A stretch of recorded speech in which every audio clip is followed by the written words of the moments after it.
వక్రతుండ మహాకాయ సూర్యకోటి సమప్రభా నిర్విఘ్నం కురు మే దేవా సర్వకార్యేషు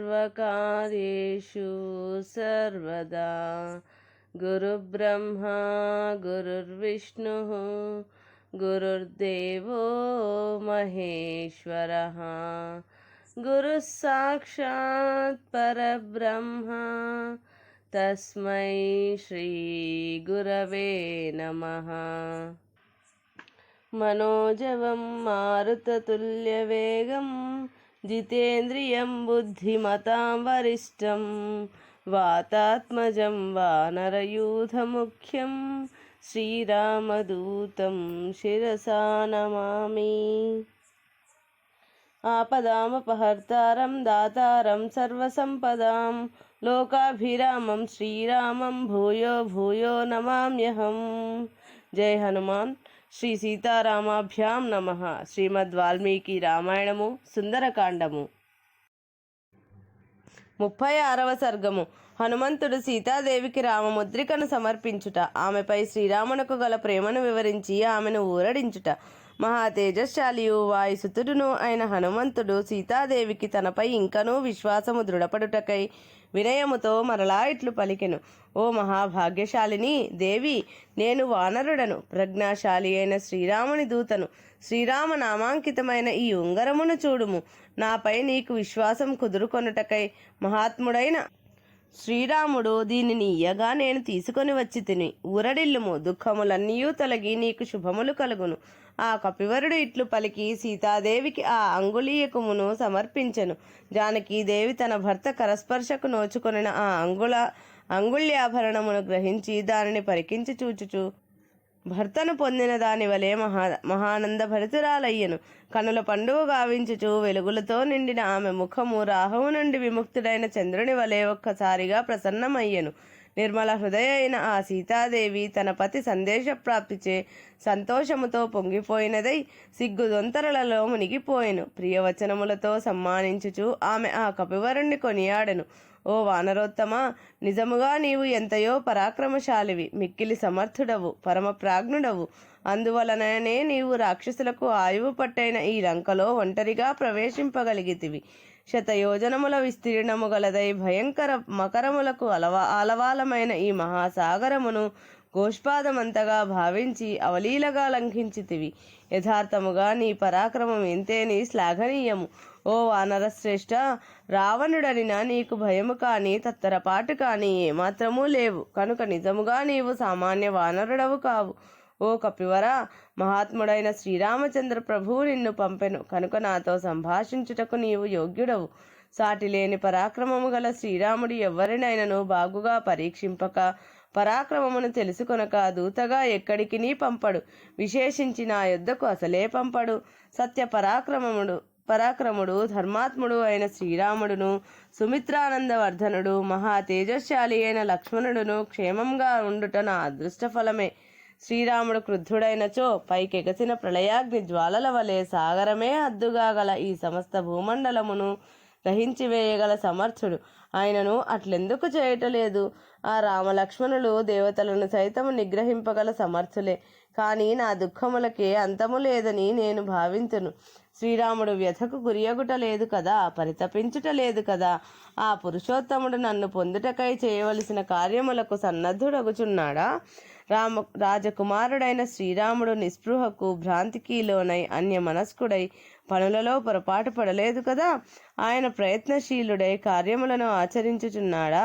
శత్రు భయంకరుడైన శ్రీరాముడు మిత్రుల విషయమున సౌహార్దముతో సామధాన ఉపాయములను, శత్రువుల విషయమున జయేచ్ఛతో దాన భేద దండోపాయములను అవలంబించుచున్నాడా? అతడు మిత్రులను సమకూర్చుకొనుచున్నాడా? మిత్రులు కూడా ప్రత్యుపకారము చేయుటకై ఆయనను చేరుచున్నారా?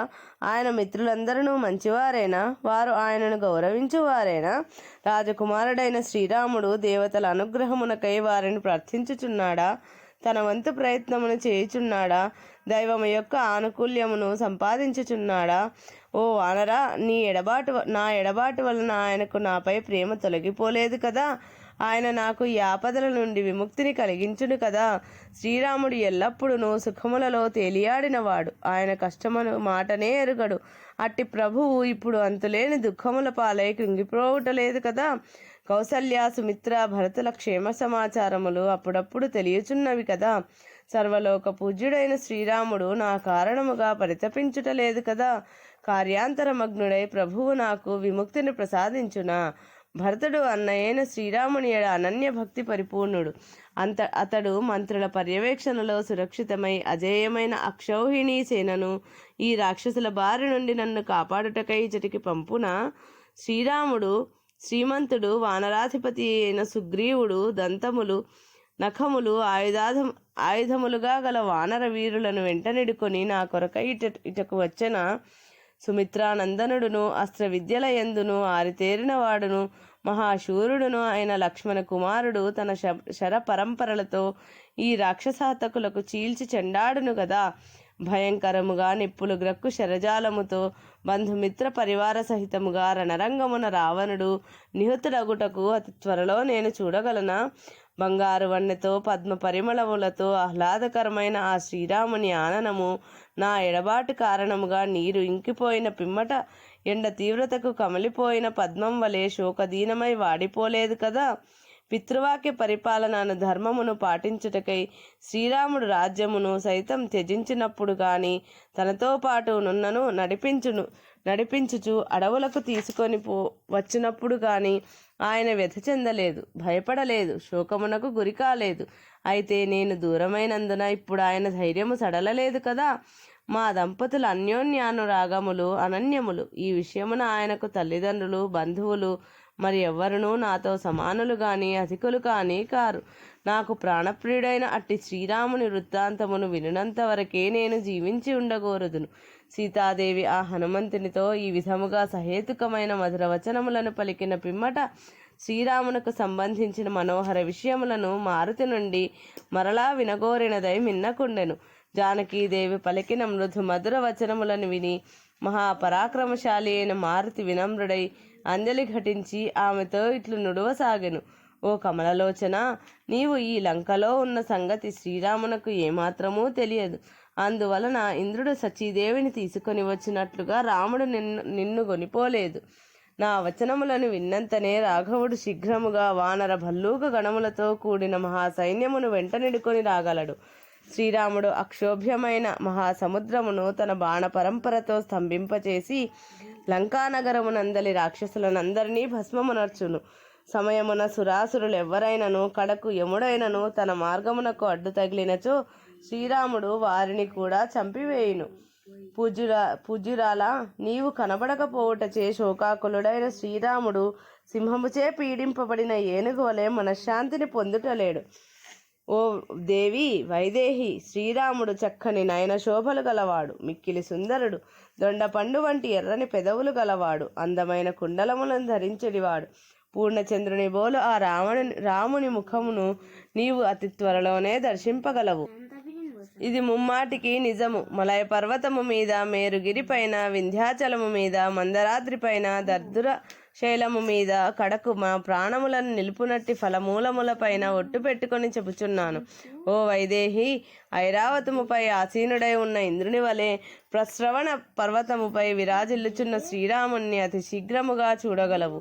రాఘవుడు ఎన్నడును మధ్య మాంసములను ముట్టడు. వనవాసులైన వానప్రస్థులకు విహితములైన సాత్వికములైన వన్యఫలములను, కందమూలములను 5 భాగములుగా చేసి వాటిలో 5వ భాగమును ప్రతిదినము శరీరధారణ నిమిత్తము తగినంత మాత్రమే భుజించును. నీ మీదనే మనస్సును లగ్నమునర్చి తదన్యమును మరచిన శ్రీరాముడు తన శరీరముపై రాలెడి అడవి ఈగలను, దోమలను, తిరుగాడెడి పురుగులను, పాములను సైతము ఏమాత్రము పట్టించుకొనడు. నరోత్తముడైన శ్రీరాముడు ఎల్లప్పుడూ నీ ధ్యాసలోనే మునిగి శోకాకులుడై ఉండును. నిన్ను చేరు కోరికతో ఇక దేన్ని గూర్చియు ఏమాత్రము ఆలోచింపడు. శ్రీరాముని నిద్రనే ఎరుగడు. ఎప్పుడైనను ఒక కునుకు వచ్చినచో సీతా సీతా అను మధుర వచనముల పలవరింతలతో ఉలికిపడి లేచును. ఏదైనా ఒక ఫలమును గాని, పుష్పమును గాని, మనోహరమైన మరి ఒక వస్తువును గాని చూచినప్పుడు ప్రియా ప్రియా అని బహువిధములా పలుకుచు నిట్టూర్పులను విడుచుచుండును. ఓ దేవి, మహాత్ముడైన ఆ రాజకుమారుడు సర్వదా సీతా సీతా అని పలవరించుచు నీ కొరకై పరితపించుచున్నాడు. అతడు కఠిన నియమములను పాటించుచు నిన్ను పొందుటకే ప్రయత్నించుచున్నాడు. శ్రీరాముని గుణ సంకీర్తన శ్రవణ ప్రభావమున వైదేహి శోకము తొలగిపోయెను. కాని శ్రీరాముడు శోకమగ్నుడైన విషయములను విని ఆమెయు శోకమగ్నయ్యను. శరత్కాల ప్రారంభమున మేఘములచే కప్పబడిన చంద్రుడు ప్రకాశింపడు. మేఘములు తొలగినంతనే పూర్ణచంద్రుడు ఆహ్లాదకరుడై ప్రకాశించున్నట్లు సీతాదేవి శ్రీరాముని గుణ సంకీర్తన వినినంతనే ప్రసన్నమైన ముఖముతో శరత్కాల రాత్రి వలె శోభిల్లుచుండెను. సీతాదేవి స్థితియు శరత్కాల రాత్రి వలె ఒప్పుచుండెను. వాల్మీకి మహర్షి విరచితమై ఆది కావ్యమైన శ్రీమద్ రామాయణమునందలి సుందరకాండమునందు 36వ సర్గము సంపూర్ణం. 37వ సర్గము. శ్రీరామచంద్రుని శీఘ్రముగా తీసుకుని రమ్మని సీతాదేవి మారుతిని కోరుట. హనుమంతుడు తన వెంట రమ్మని జానకీదేవిని ప్రార్థించుట. ఆమె అందులకు నిరాకరించుట. హనుమంతుని ద్వారా శ్రీరామచంద్రుని కుశల సమాచారములను వినినంతనే సీతాదేవి ముఖము నిండు చంద్రుని శోభలను వెదజల్లెను. ఆమె హనుమంతునితో ధర్మ సమ్మతములై అర్థవంతములైన వచనములను ఇట్లు పలికెను. ఓ వానరోత్తమ, శ్రీరాముడు తదేక ధ్యాసతో ఎల్లప్పుడూ నిన్నే స్మరించుచున్నాడు అని నీవు నుడివిన వచనములు నాకు అమృత తుల్యములు. అవి ఆనందదాయకములు. అతడు శోకమగ్నుడై ఉన్నాడు అని నీవు తెలిపిన మాటలు నాకు విషసదృశములు. ఇవి దుఃఖకారకములు. అంతులేని ఐశ్వర్యమునందు కానీ దారుణమైన దుఃఖమునందు కానీ త్రాడుతో వలె బంధించి దైవము పురుషుణ్ణి లాక్కొని పోవును. ఓ వనరోత్తమ, విధివశమున ఆపదకు లోనైన నన్ను, శ్రీరాముని, లక్ష్మణుణ్ణి చూడుము. ప్రాణులకు విధి నిర్ణయము అనుల్లంఘనీయము సుమా. మహాసముద్రమునందు నౌక బ్రద్దలు కాగా ఈదుచు అలసిపోయిన వాని వలనున్న శ్రీరాముడు ఈ శోక సముద్రము నుండి ఎప్పటికి బయటపడగలడు? శ్రీరాముడు రాక్షసులను వధించి రావణుణ్ణి హతమార్చి లంకా నగరమును రూపుమాపి నన్ను ఎప్పుడు చేరునో కదా. ఓ వానరోత్తమ, దుష్టుడైన రావణుడు నాకు 1 సంవత్సర కాలము గడువు పెట్టి ఉండెను. అతడు విధించిన ఆ 1 సంవత్సర కాల వ్యవధిలో 10వ నెల నడుచుచున్నది. ఇక 2 మాసములే మిగిలి ఉన్నవి. ఆ గడువు ముగియు వరకే నేను జీవించి ఉందును. కావున త్వరపడుమని శ్రీరామునితో విన్నవింపుము. సీతాదేవిని శ్రీరామునకు తిరిగి అప్పగింపుము అని అతని సోదరుడైన విభీషణుడు ఎంతగా బ్రతిమాలి చెప్పినను రావణుడు అతని మాటలను ఎంతగానో లక్ష్య పెట్టలేదు. బ్రతిమాలి చెప్పినను రావణుడు అతని మాటను వినలేదు. శ్రీరాముడు నన్ను అప్పగించుట రావణునకు బొత్తిగా సమ్మతము కాదు. ఆయువు మూడిన రావణుణ్ణి రవణరంగమున కబళించుటకు మృత్యుదేవత ఎదురు చూస్తున్నది.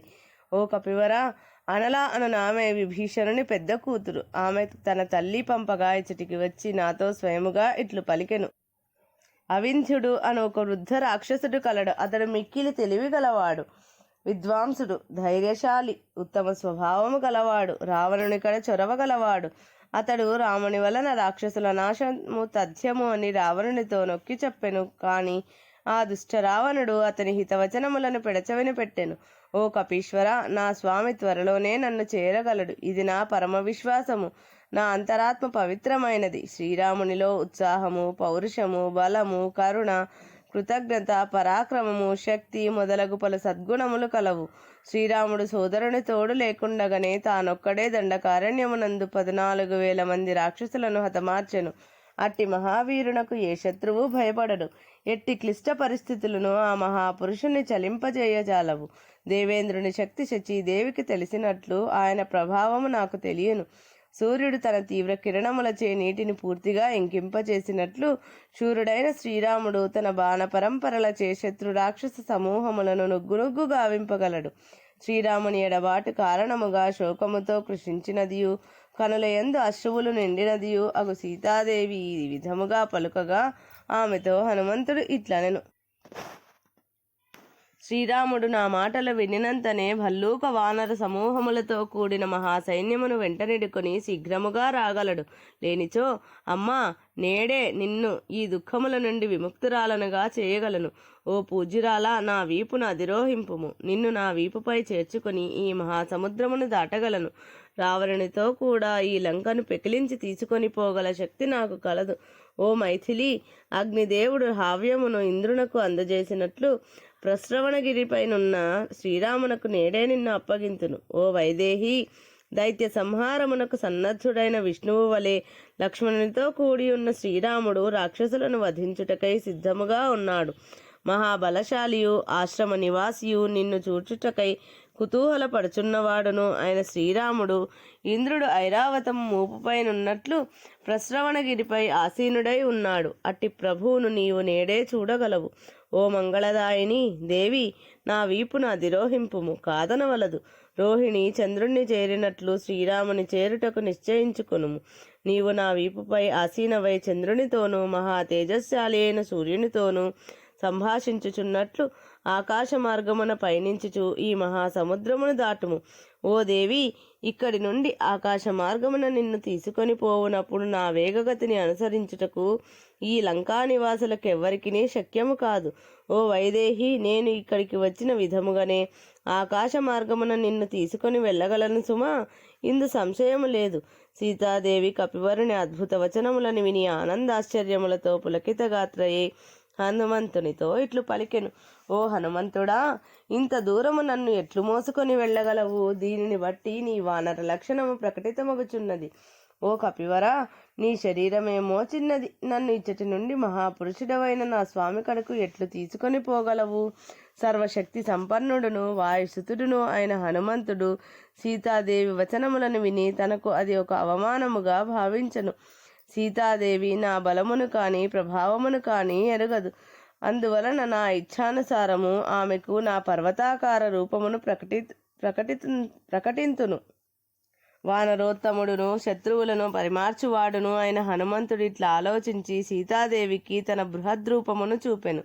ధీశాలియగా ఆ కపివరుడు ఆ చెట్టు వేదిక నుండి ఒక్క గంతులో కొంత దూరమునకు చేరి సీతాదేవికి నమ్మకము కలిగించుటకై శరీరమును పెంచసాగను.